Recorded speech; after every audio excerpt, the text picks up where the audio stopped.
Welcome to Frogfoot Holler, y'all. I'm Michael. My nephew Colton's behind the camera. All right, so I'm gonna do a shout out to Reagan, Southern Boy Prepper. He gave me this idea for the video today, even though he didn't really realize it until I told him. So he asked me yesterday when we were on the phone, what was the sprinkler that I was using in my garden? It looked like a tripod, and it is a tripod.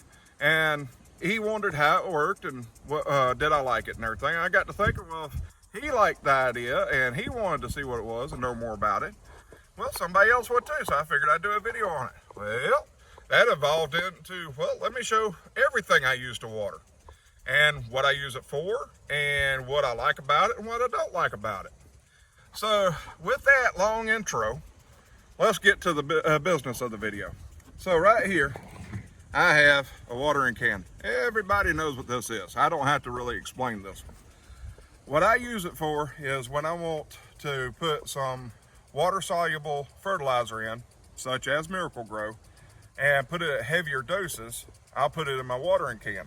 Now, this is for me, a target-specific watering device. So if I got 3, 4, 5 tomatoes plants that I want to put extra nutrients to, I'll take the watering can, put the fertilizer in, fill it up, and voila, I create a little shower for the tomatoes. All right, so this thing works good, like I said, for targeted, but it's not really for a big garden. It just would take forever to go out here and water the garden that way, because this has a limited supply of water. Once you run out, you gotta go refill it again. So while this is good, it's not great. Now, let me show you this. The best way to hand water a garden of the size I do is a hose and a multi-sprinkler attachment. What is the world's attachment, y'all? All right, but this right here has multiple different settings on it. So you can spray in a cone, you can spray in a shower, you can spray at angles, you can spray flat. I'm not gonna go through them all, but the one I like is this one right here. Just a light little shower, and it is good for getting your starter plants and to get your kind of pre-developed plants before they actually go in the garden. Now, it also has a setting called mist.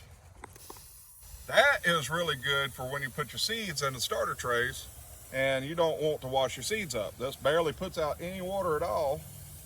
Takes a little while to put any water in my hand, but it's enough to do the job. So that's what I use this for.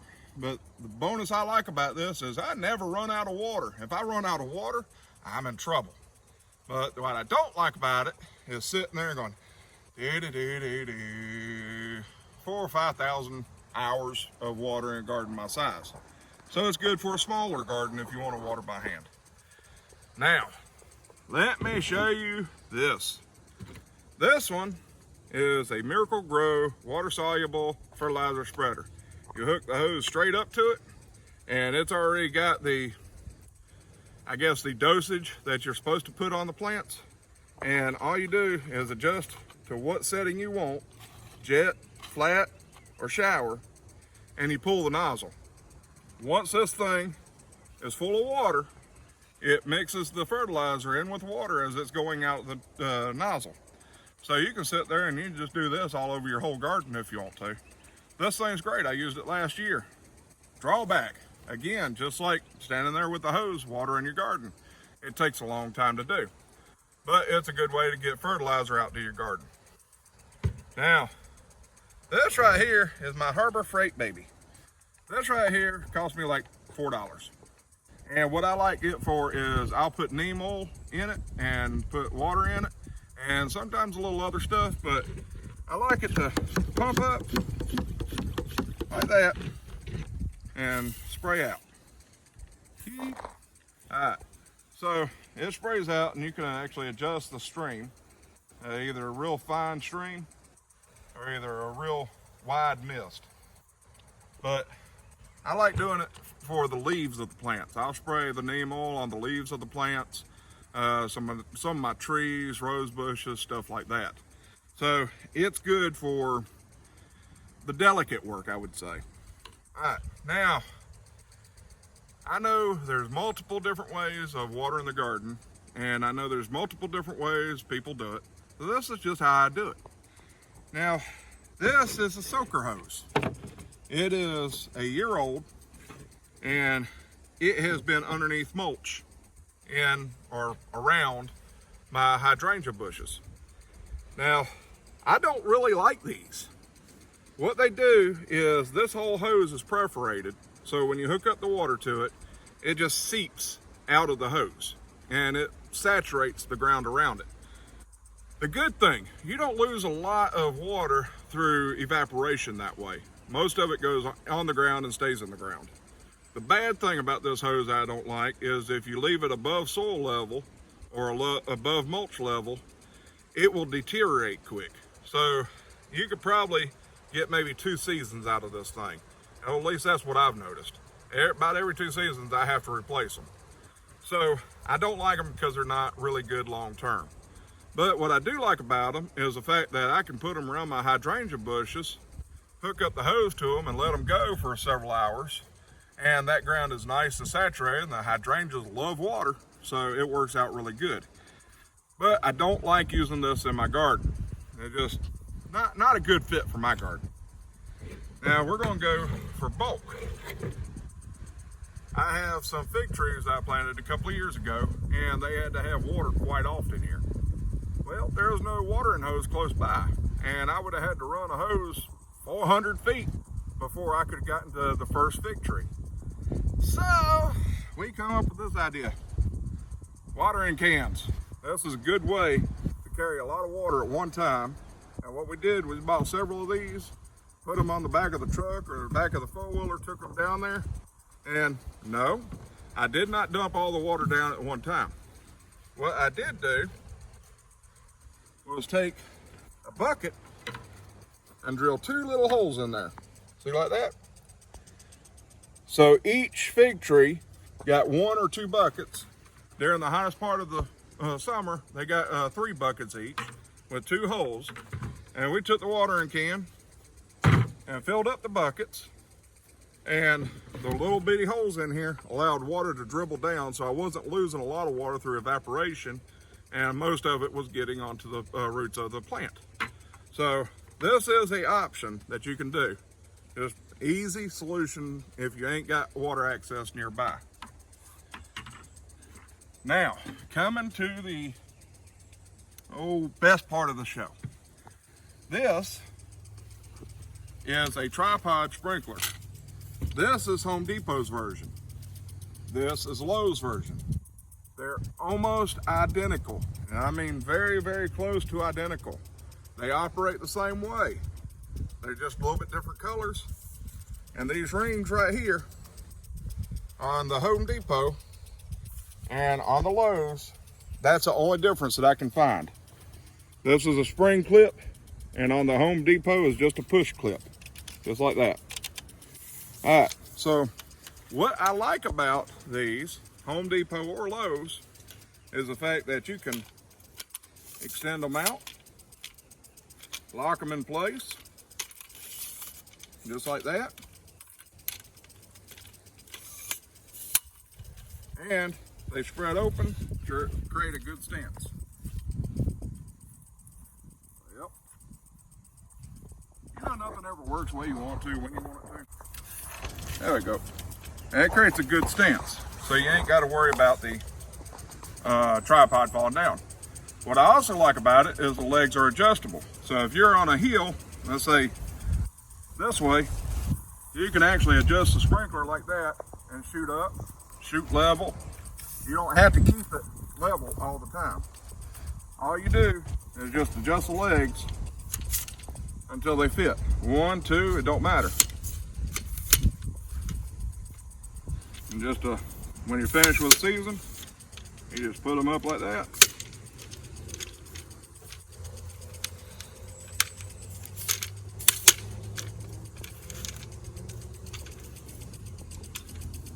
I probably should have done this beforehand. Ooh, that's not good. That's not good when it goes that far. All right, but it's easily fixable. So once you get it like that, close it down, it folds up in a nice tight area. Everything has its drawbacks. Everything has its good points. Now, this one right here, like I said, I don't really like it as much because of these springs. I don't like this style, but it does the job. Now, let me show you this, how this actually works. This is what's called a slap sprinkler. All right. So as you get water to it, it pops up a little bit, and then the water goes through, and this thing just, I got a bug on me, y'all. I got a ladybug on me. This thing has water come through here, and it pushes away and slaps it when it comes back, and it just rotates all the way around. Now you can adjust the spray of it to match your garden. So this thing can spray, well, with the water pressure I have, it gets about an average of 25-foot spray distance away from the actual tripod. Now, if I don't want it at 25 feet, I can adjust this set screw here and turn it, and it actually goes into the water stream, and it's like putting your finger into the water stream, and it spreads it out, so it decreases the distance. And I can decrease the distance to around 2 foot. Basically spraying 2 foot away from this thing, it just knocks it down. And you can adjust it further by turning the pressure down and turning it up. Now, when you're actually spraying your whole garden, you lift up this little spring right here, as you can see, and it will rotate 360 degrees. It will not stop. Now, you put it down like that, and you can adjust how far the nozzle twists before coming back the other direction. So it hits these little springs, and it turns this, and then it rotates back the other direction. And it does it again once it gets this far and goes back the other direction. I like that. These little springs, all you do is just push them, and you can adjust the distance. Works out really, really good. Now, let's go show you what it actually looks like when the water's actually going through it. All right, y'all, I really hope y'all appreciate this, because I'm getting wet here. All right, so as you can see by this stream, it's reaching a pretty good ways. Now, depending on how the wind's blowing or how I got it set and how much water pressure's to it, it'll go, like I said, about 25 feet that way. 30 feet max, and if the wind's blowing really good against it, it may only go like 15 feet. So these are the types of sprinklers that you have to let run for a little while and let what happens happens. But it puts out a pretty much an even amount of spray on the garden all the way around. And right now I'm actually against the wind, so I'm getting a lot of spray back. But I wanted to show you how this thing can be adjusted to where it doesn't spray and it spreads out further. As y'all can see, I'm turning the set screw, and it is decreasing the distance it's going. That's as far as I'm going to do it right now. And it's decreasing the distance it's going and spreading that spray out. So if you ain't got a big area, you can set this in the middle of the whole area and water it without too much trouble at all. I'm getting soaked, y'all. All right, so I'm gonna set this back, and y'all can probably hear that little flapper working.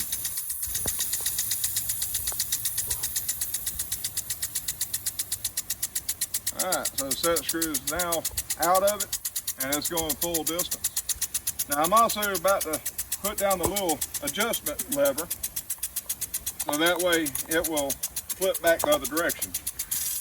Whoops! Sorry, y'all. I didn't know it was going to go that far. All right, let me try that again. All right, so as you can see, it goes like that, and then when it swings back, it kind of spreads out the spray. I just soaked my nephew, y'all, so forgive me. I'm laughing about that. But it does the slap all the way through, and then it brings it right back. And you can get this thing to go almost to 350 degrees before it flips all the way back. or you can do 360, or you can do 10 degrees, 20 degrees, whatever you need it to cover, they'll cover. Now we're gonna flip this thing back to 360.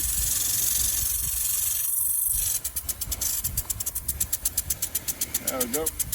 All right. As you can see, it's going further this time. So before I end up getting soaked even more, we're going to stop it right here and catch back with you here in a second. Well, I got wet. My nephew got soaked. But I hope what we showed you was worth it. Because if not, I ain't doing it again. And the one thing I don't like about those sprinklers is they do have to be on for you to set them to where you want them. And what I found is it's best to have someone controlling the valve so they can turn it off and on, so you can step back and watch it spray, and then have them turn it off and make the adjustment and then step back again. That's about the only way you're going to get it where you don't get soaked. If you're by yourself, well, you're going to be like me and get soaked. It's just the spray that comes off that flapper is, with the wind blowing the way it was on me, you're going to get soaked. Now, my nephew, he was just a consequence of war. I didn't realize that thing was going to go that far, and he didn't either, so he got soaked, which is really funny. All right, so everything I've shown you today is simply how I use my watering system, from watering can to my sprinklers. And I know there's more ways to water. I know there's better ways to water, but this is what works for me. These soaker hoses are good for landscaping, in my opinion. Put them up underneath mulch. Watering cans are good for buckets, for pots, for target specific plants in your garden. This thing is good for spraying like liquid neem oil mixed with water onto the leaves to prevent some diseases and stuff. This thing actually is pretty good for your whole garden, don't matter what size it is, if you just want to give a boost of fertilizer to your plants. This thing right here is the best. It never runs out of water. I've tried. It just will not run out of water. And it has multiple settings on it, so it works out really good. Only problem is for a big garden, it takes a long time to water each plant. Small gardens, buckets, anything like that, perfect. My go-to solution though with my garden is these tripods. These tripods, I believe, have been the best invention for home gardeners. Now, this one comes from Home Depot and the green one comes from Lowe's, but both of them are about $40. They've gone up since last time I bought them, but they're about $40 and they are so worth the investment. You don't have to buy a whole bunch of them. You can buy one and move it all throughout your garden. Or you do like me and buy multiple of them and set them up where you want them, set them up how you want them, and just move the hose to them if you need to, or buy multiple hoses. Either or. But this thing is my number one suggestion. If you're going to get a sprinkler, get this thing. Now, what you do not see on this table is a past failure. And I will not buy this type of sprinkler again. Will not, ever, ever, ever. So the sprinkler I'm talking about is the ones that you set on the ground and they create an arc, just like this, back and forth. All right, those things might work in a lawn. A nice green, luscious lawn, they might work. But out in the garden where there's loose dirt and everything else, the sand plugs up the nozzles or the spouts where the water comes out. And after about 2 weeks, and I bought probably a dozen of these things and different brands, different prices, and none of them have really lasted past 2 weeks. And after, well, multiple times cleaning the nozzles, and I'm not talking about 1 or 2 or 3 times, I'm talking about more than I care to count, they normally end up in the woods. In fact, I think I still got 1 or 2 back there in the woods where I never went and found them. They just irritate the dog mess out of me when something don't work that you've bought. You spend your money on something and it doesn't work after a little bit. It works for the first time, you're good, you're happy. And then it don't work after a little bit like it should, and you just realize you've wasted your money. And some of them sprinklers I bought cost as much as this tripod sprinkler that I bought. And they still did the exact same thing as the $5 one you can get at the Dollar General. They're just not worth buying, in my opinion. But again, it's strictly my opinion. This is not 100% scientific fact. It's just what I use, what I do, what I found, and what I found that don't work. But either which way, that's enough rambling. What y'all think? All right, so this has been Michael with Frogfoot Holler. Y'all have a froggy day.